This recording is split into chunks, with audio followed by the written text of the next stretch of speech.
अगर हिम्मत है तो ये आज भी, अभी तो 15 तारीख में दिन है, 5 दिन है और तैयारियां वहाँ मैदान में चल रही हैं। जहाँ कार्यक्रम है ये वहाँ भी झांक कर भी चींटियों की तरह मसल दिए जाएंगे ऐसे लोग। इनको भीड़ में कई बार सुअर फंस जाता है ना, ये वो हालत होगी। शक्ल भी देखी होगी, दांतों को देखोगे, मुंह जैसे से कहीं गंद में मुंह मार के आता ना, सुअर घूमते हैं जो जंगली सुअर होते हैं इस टाइप के। ये सुअर जैसे शक्ल का आदमी, तलवारों के दम पे पैदा हुए व्यक्ति आज हमसे बात कर रहा है, हमारे लोगों पर, हमारे नेताओं पर उंगलियां उठा रहा है। तो इनको साक्षात प्रमाण मिलेंगे कि वहां पर इनके साथ क्या हालात होंगी। अगर ये गए भी तो पहली बात तो जाएंगे नहीं, क्योंकि ऐसे लोग सिर्फ भौंकते हैं। आपने देखा हो कभी स्पीड से आप बाइक से या कार से जा रहे हैं तो गली में या रोड पर कुत्तों का एक झुंड होता है, वो भौंकता है आपकी तरफ, और जैसे ही अगर आप स्पीड बढ़ाएंगे तो ये और तेज आपकी तरफ भौंकते हुए भागेंगे। लेकिन जैसे ही आप ब्रेक मारेंगे तो ये पलट के कूं कूं करते हुए वापस चले जाएंगे। वही हालात इन कुत्तों की होने वाली है। जिन मारा है, मैं तो उनको चेतावनी दूंगा और उनको कहूंगा कि भैया समझाओ अपने इन पालतू पिल्लों को, क्यों बेकार में पंगा ले रहे हो। नहीं, वो डीएनए की क्या बात करेंगे, अपना डीएनए टेस्ट कराओ। तुम्हारे यहाँ पे मजदूरी और गुलामियां करने वाले दलितों की पैदाइश कहीं ना हो तुम। और मुझे तो अब शक हो रहा है तेरी पैदाइश पर कि तू अपने सही माँ बाप की संतान है भी या नहीं है। हो सकता है 15 तारीख से पहले आपको एक वीडियो वायरल होगी माफी मांगते हुए, और मैं वीडियो वायरल करने की जरूरत नहीं है। अगर बनता है जहां मिले वहां पे या तो इंतजाम कर दो उसका बढ़िया सा। नमस्कार, बीएम न्यूज़ देख रहे हैं आप और मैं हूं आपके साथ हरिकिशन भारती। 15 मार्च को उत्तर प्रदेश के बाराबंकी में होने वाली चंद्रशेखर आज़ाद की रैली को लेकर के माहौल गरमाया हुआ है, और वो क्यों गरमाया हुआ है आप सब बेहतर जानते हैं। करनी सेना के द्वारा उनको चेतावनी दी, बाराबंकी में चंद्रशेखर आज़ाद आता है तो आएगा अपने पैरों पर, लेकिन वापस चलकर अपने पैरों पर नहीं जाएगा।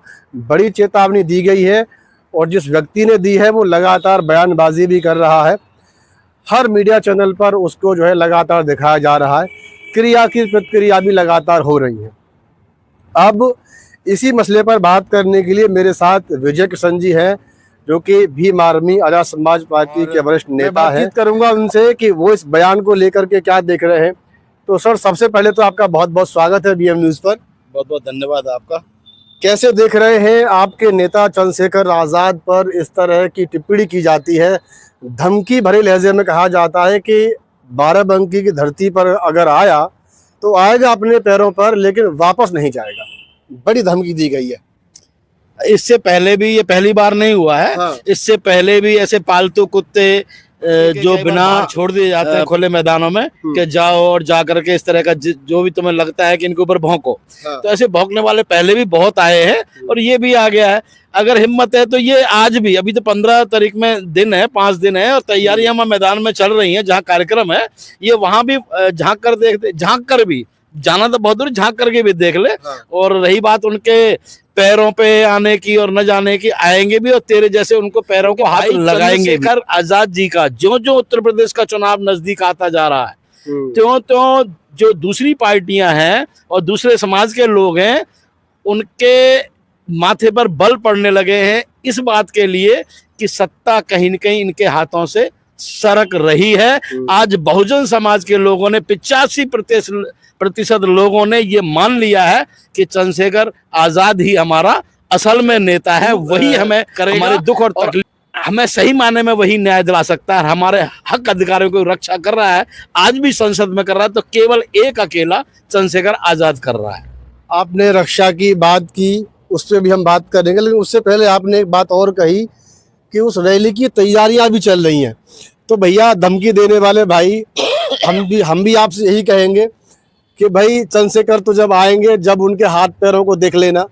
फिलहाल जो लोग वहाँ मैदान में तैयारी कर रहे हैं, पहले एक बार जाकर वहाँ का भी आपको मुआयना कर लेना चाहिए। करनी सेना वालों से मेरा भी ऐसा कहना है। पर तमाम तरह के आरोप लगाए जा रहे हैं, और जो है फिलहाल तो इस धमकी की ही बात कर लेते हैं हम।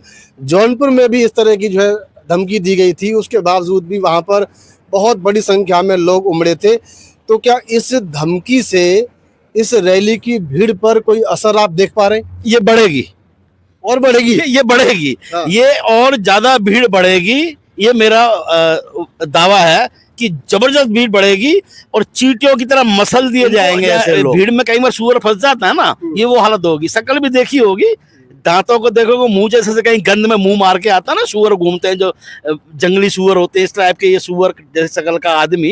इसकी शकल अच्छी नहीं तो कम से कम बात अच्छी करे, इसे बात करने का तरीका नहीं है। ये दलितों का हितैषी बन रहा है कि दलित हितैषी नहीं है चंद्रशेखर दलित। तू अपनी बात करना, अपने लोगों की बात कर यार। तलवारों के दम पे पैदा हुए व्यक्ति आज हमसे बात कर रहा है, हमारे लोगों पर, हमारे नेताओं पर उंगलियां उठा रहा है, तू उनके साथ अब शब्द बोल रहा है।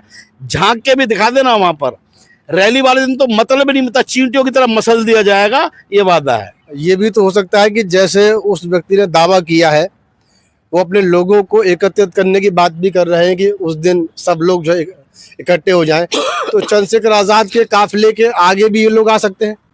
चंद्रशेखर भाई के काफिले के आगे आना तो बहुत दूर की बात है। वहां वॉलंटियर फोर्स होगी, जहां जहां जिस रास्ते से भाई चंद्रशेखर आजाद जाएंगे वो वॉलंटियर फोर्स ही काफी है। वहां उत्तर प्रदेश पुलिस की जरूरत नहीं पड़ेगी और वॉलंटियर फोर्स ही काफी है इन लोगों के लिए। तो अगर ये लोग रास्ता भी रोकते हैं तो क्या इनको कोई नुकसान हो सकता है उन लोगों को जो धमकी दे रहे हैं? मैं इनको इस तरह की धमकी नहीं दूंगा, इनको साक्षात प्रमाण मिलेंगे कि वहां पर इनके साथ क्या हालात होंगी।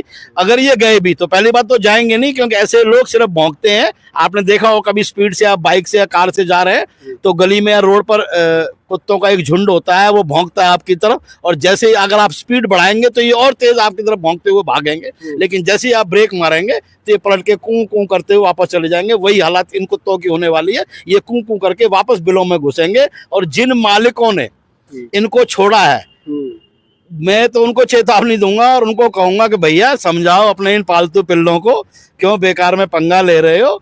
देश में शांति बनी हुई है। भाई चंद्रशेखर आजाद सभी को आज न्याय की बात करते हैं, समानता की बात करते हैं, भेदभाव खत्म करने की बात करते हैं। आज संसद में केवल एक अकेला व्यक्ति है जिसे आज तो बहुजन समाज के नहीं, स्वर्ण समाज के लोग भी वास्तव में अपना नेता मानने लगे हैं। हाँ, खौफ जरूर है उनके अंदर में कि जो अब तक चल रहा था इस देश के अंदर, अभी तक दो विचारधाराएं काम कर रही थी, एक गांधीवादी और एक अम्बेडकरवादी।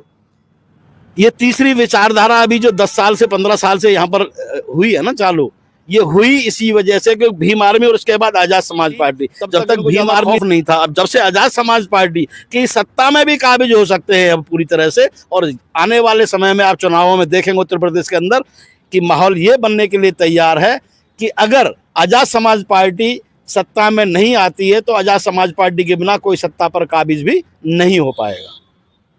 भीम आर्मी के लोगों को लफंडर बताया जा रहा है, 8वीं फेल बताया जा रहा है, यहाँ तक कि चंद्रशेखर आजाद को भी अमित शाह का जूता पॉलिश करने वाला बताया जा रहा है उसी व्यक्ति के द्वारा। इसी बात का तो बड़ा पेट में दर्द है इनको कि जो कल तक हमारी गुलामियां करते आए थे, आज मुखर होकर के उनकी आंखों में आंखें डाल करके, उनके नहीं उनके अधिकारियों की आंखों में डाल करके, उनके नेताओं की आंखों में आंखें डाल करके सवाल जवाब करते हैं और लड़ने मरने को, मान सम्मान के लिए अपनी जान भी चली जाए उसकी परवाह नहीं करते। ये चंद्रशेखर आजाद ने और भीम आर्मी ने सिखाया है। इसी बात का इनको डर है कि, और ये इस बात से दहशत में है काफी कि अब हमारा होगा क्या, क्योंकि गुलामियों की बार बार ये बीच में अगर ये अपनी बात कर रहा है धमकी की, तो ये दलित समाज की क्यों लेके आ रहा है?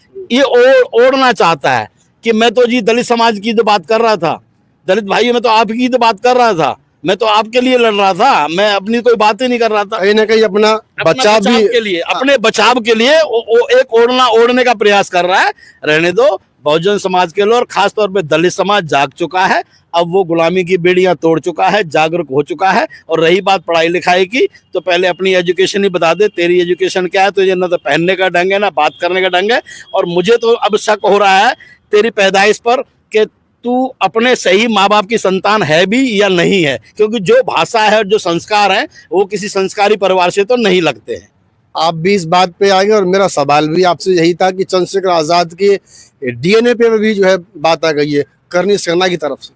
नहीं, वो डीएनए की क्या बात करेंगे, अपना डीएनए टेस्ट कराओ। तुम्हारे यहाँ पे मजदूरी और गुलामियां करने वाले दलितों की पैदाश कहीं ना हो, तुम कोई दलितों की नाजायज पैदाश लग रही है मुझे तो, शायद इसलिए हमारे ऊपर ज्यादा गुस्सा है तुम्हें, इसलिए चंद्रशेखर से ज्यादा गुस्सा है। तो ऐसे ये नाजायज औलादें अब निकल के आएंगी, क्योंकि जो हम जहाँ कहीं मजदूरियां हमने की हैं, गुलामियां की हैं, खेती बाड़ी में की है, कहीं भी की हैं, तो कहीं न कहीं आपने सुना होगा इतिहास में, मैं ज्यादा नहीं कहूंगा उसके बारे में। क्या मानते हैं कि जो है जिस तरीके से आए दिन इस तरह की धमकियों का देना, जौनपुर इसका एक बड़ा उदाहरण भी रहा है। जौनपुर में भी कि रैली नहीं करने देंगे ऐसी धमकियां दी गई, लेकिन जौनपुर में बड़े पैमाने पर भीड़ पहुंची और रैली बड़ी सफल रही। तो क्या ये वो लोग हैं कि जिन्हें कोई इधर उधर कोई पास वाला मीडिया वाला होता है वो भी इनसे बात नहीं करता कभी? ये ऐसे लोग हैं कि किसी बड़े नेता का, किसी उभरते नेता का नाम लेकर के सिर्फ खुद को फेमस करना चाहते हैं? अभी उसने पीछे आपके सामने ही अमित शाह का भी नाम लिया। हाँ, अमित शाह का जूता पॉलिश करने वाला, वो चंद्रशेखर आजाद को सांसद मानने को तैयार नहीं है। वो अमित शाह को 5.5 लाख लोगों से ज्यादा उनको वोट मिला। बहुत बहुत धन्यवाद। हम सब लोग चंद्रशेखर भाई के साथ हैं और हम ये वादा करते हैं कोई भी मनवादी चंद्रशेखर को धमकी देने वाला अगर उस बाराबंकी के ऐतिहासिक मैदान में मिला तो उसे जड़ से खत्म किया जाएगा। ये निर्णय नहीं, महानिर्णय लिया हम लोगों ने।